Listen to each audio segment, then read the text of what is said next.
Welcome to Influential Entrepreneurs, bringing you interviews with elite business leaders and experts, sharing tips and strategies for elevating your business to the next level. Here's your host, Mike Saunders. Hello and welcome to this episode of Influential Entrepreneurs. This is Mike Saunders, the Authority Positioning Coach. Today we have back with us Rick Miller, who's the founder of Miller Wealth Management Planning, and we'll be talking about protecting surviving spouses in retirement. Rick, welcome back to the program. Well, thank you, Mike. It's really great to be back. You know, I always love, I'm a kind of a wordsmith, and I love when I look at titles or words and it's like protecting. That's an action verb. You know, like it's not just something you do once. It's something you are consciously really implementing. So that protection, I just love that. So let's talk a little bit about, you know, when that spouse, husband or wife, is no longer there, there's a surviving spouse. So how does protecting the surviving spouse in retirement look like? And then what are some of the challenges that people might not have thought about? Okay, this is a topic, Mike, that's near and dear to my heart because in the 27 years I've been in this business, as you might expect, I've had numerous deaths occur in my client base. And, typically what happens is the man that goes first, and it's the wife that usually becomes the surviving spouse. Yeah. And with that comes an awful lot of challenges.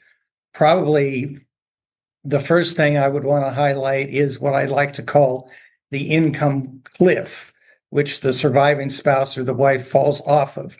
What I mean, Mike, is that when both spouses are alive and enjoying, a happy marriage and a happy retirement, and one of them passes away, and again, it's usually the husband, there's some immediate financial considerations. Number one, if the husband has had a pension of any kind, typically that either goes away or is cut in half or is cut down to 25%. So that's a big chunk that, of lifestyle cash flow that goes away. And when we're talking about retirement here, the Social Security, instead of having one for both the husband and the wife, now the wife is only going to have half of the husband's if that was the larger amount. So there's a tremendous financial hit right off the bat.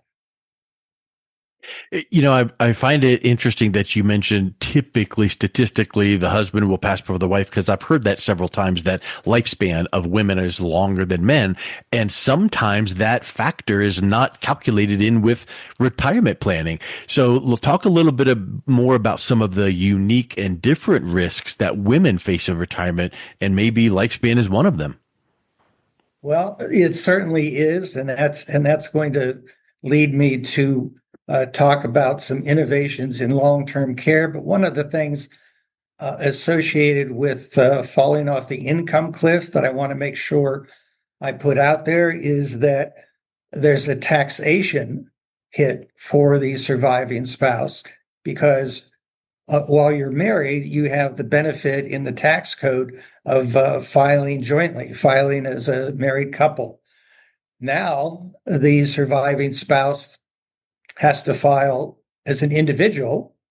And that means what? That means her tax rates are going to go up. So combined with the income cliff and the tax hit, it's something that has got to be, Mike, a key feature and an emphasis on retirement planning for women, because again, they tend to outlive us guys.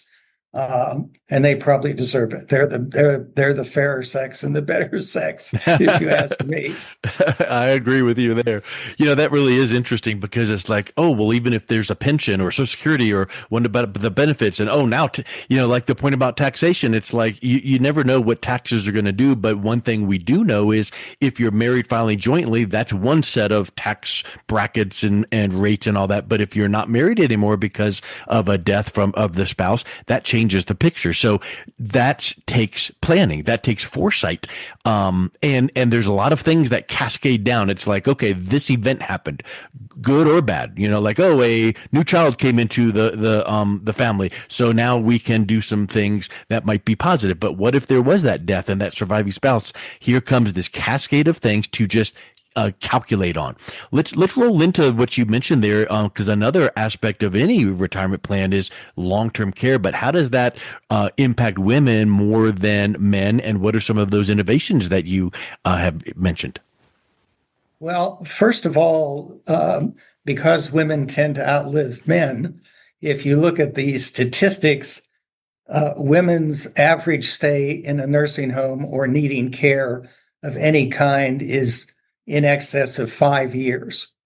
And most people are aware of the high cost of long-term care in a facility, and in some cases, the even higher cost of getting the care at home, which of course, pretty much all of us would prefer to be in that situation.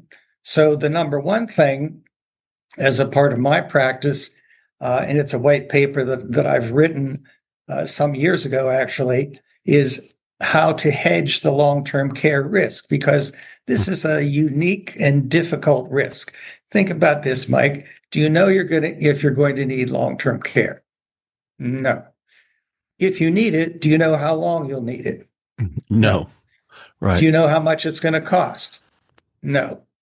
Where are you going to be able to get the care? Can you get it at home? Do you end up necessarily in a facility? So there are so many unknowns that from a financial planning perspective, Mike, it's very, very difficult, because there's all those are question marks without clear answers. So, but didn't I hear recently that, or somewhere I heard this, that statistically around 70% of people will need some form of long-term care in their lifetime.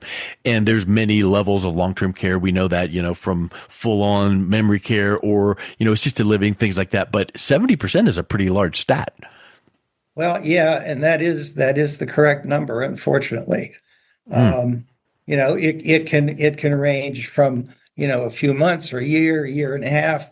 Men typically, to get back to the statistics, once they start to require care, whether it's at home or in a nursing home, they usually have passed on within 2 years. So, but again, if they're part of a happily married couple, the spouse is gone. Now, what assets are left and remaining for the surviving spouse?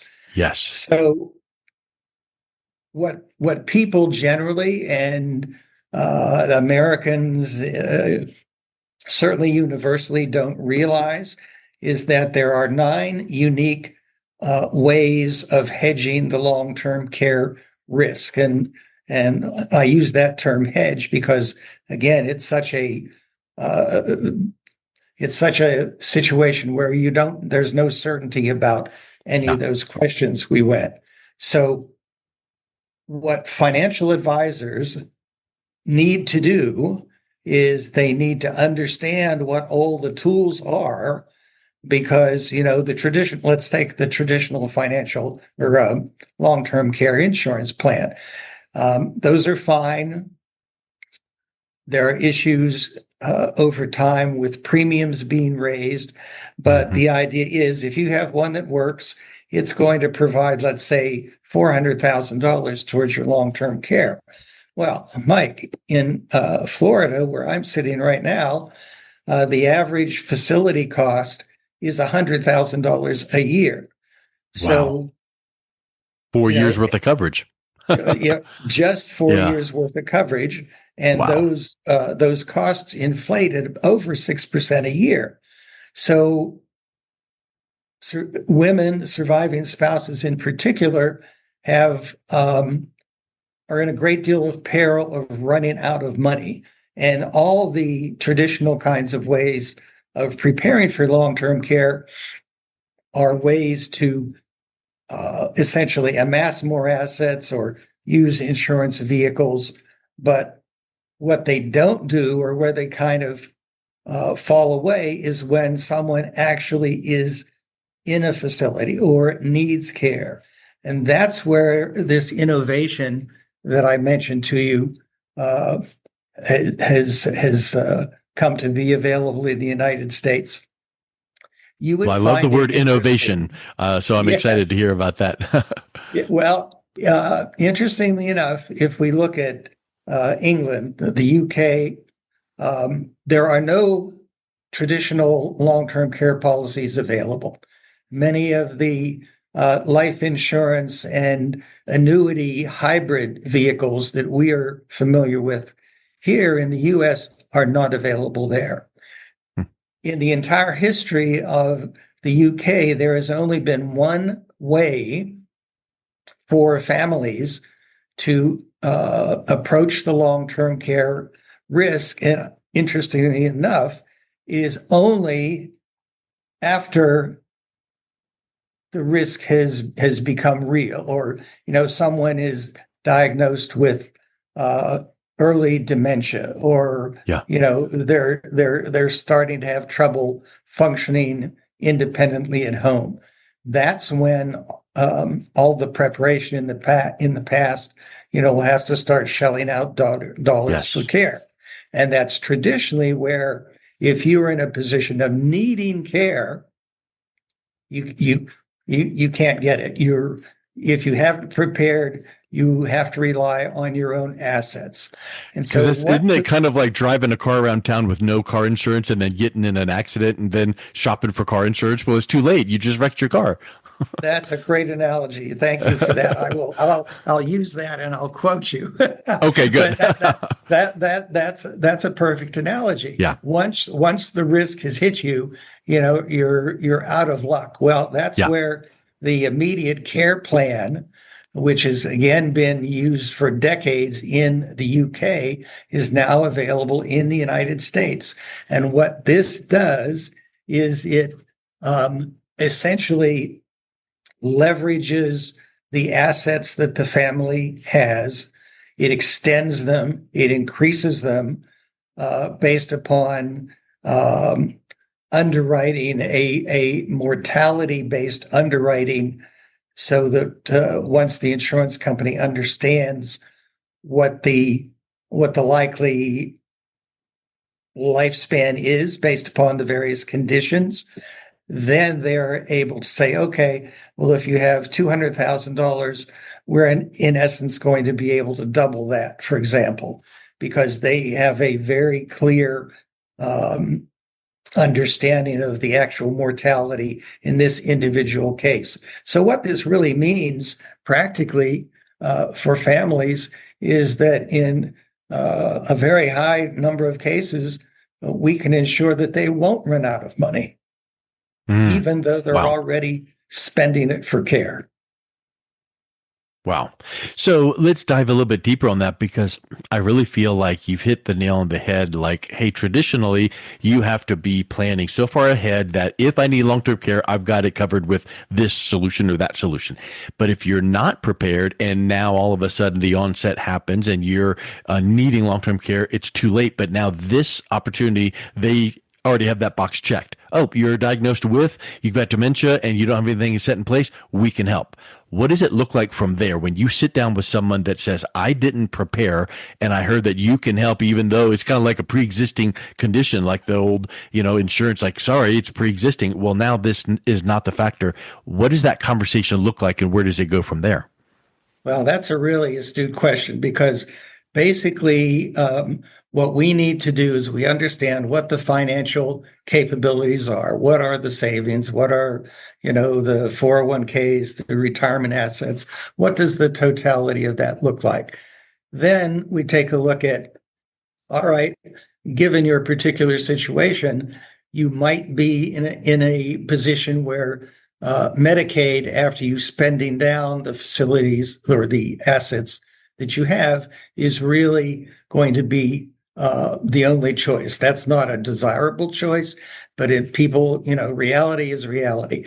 People only have so much money, and some folks will fall into that category. However, if there are some assets available, and most folks in this country will have some cash flow, at least Social Security, they might have an annuity that they bought, or they're certainly going to have other investment assets out there. So we take a look at all of that.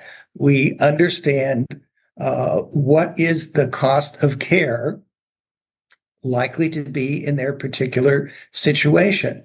And just as an aside, one of the things that people don't realize, Mike, is that once you go into a nursing home, and let's say that cost is $85,000 a year.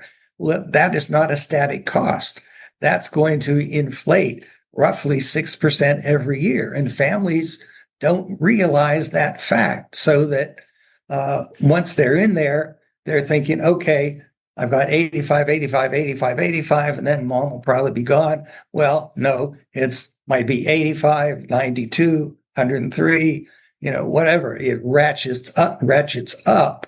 So it's really important to have a vehicle that recognizes that the more you can extend or leverage your money so that you've got increased dollars, the higher the likelihood is that once mom, for example, is in a nursing home, if the family runs out of money, transferring her to a Medicaid facility is going to be traumatic. Not to mention the fact that in the nursing home, she probably is in a private room. Now she's going to be in a room with 2, 3, 4 other individuals. So families would want to avoid that at all costs. And this is one of the ways that we can extend their buying power, if you will, to keep them where they are. It's just really amazing how innovation happens on the back of struggle. Someone out there had to have seen there is a huge segment of the population that has this need, but it's too late because they didn't plan ahead of time. And we can put something into place that can be a fair win-win for everyone involved. And I think that's such a powerful, serving humanity kind of approach. And I just love when I see how that happens. So you say it's been used for decades in the UK. It's now available in the US. What are the types of companies behind that? Is this like an insurance company, AAA rated, where people can kind of hang their hat on and go, okay, well, it's new to the US, but it's not a new scenario, and the companies behind this are trusted? Yes, we've got an A-rated carrier. There's currently only one in the US because, as I mentioned, this program is just now essentially, we've seen here what the UK has been doing, and we now have a quality whose focus has been on aging and Medicare and Medicaid and all of those things, so that they are experts in this field.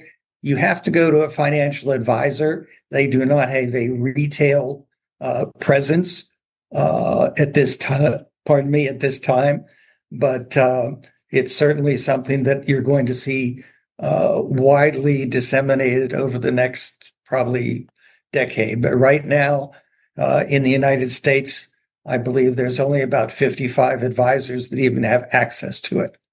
Wow. Well, I think if someone is interested in learning a little bit more about this, Rick, what's the best way they can reach out and connect with you and see if it might be an opportunity to help them?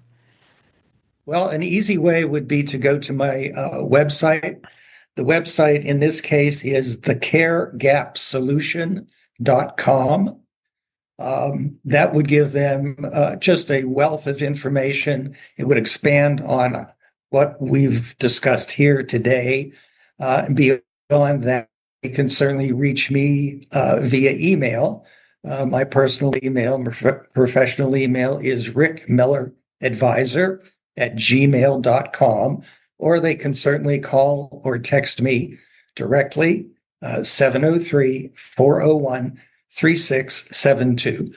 And just let me know that, with texting or emails, sometimes things end up in the spam box. I make it a priority to return my calls and emails as quickly as possible. If you haven't heard from me within 24 hours, ring me up again, because I can tell you. And let me add one other thing. Sure. One other point is that the facilities might love this, because their biggest costs are when they have to move somebody out. And then and then they have to market that bed, to fill that bed. So the assisted living facilities who are currently participating in this program now have their retention rate, above 98%, which is like, it's golden for them. So it's a win-win, not only for the clients and those in need, but for the facilities providing the service. Wow. Sounds amazing. I really appreciate you coming on to explain this to us, Rick. Thank you so much. Oh, it's quite my pleasure. Thank you, Mike. You've been listening to Influential Entrepreneurs with Mike Saunders. To learn more about the resources mentioned on today's show or listen to past episodes, visit www.influentialentrepreneurssradio.com.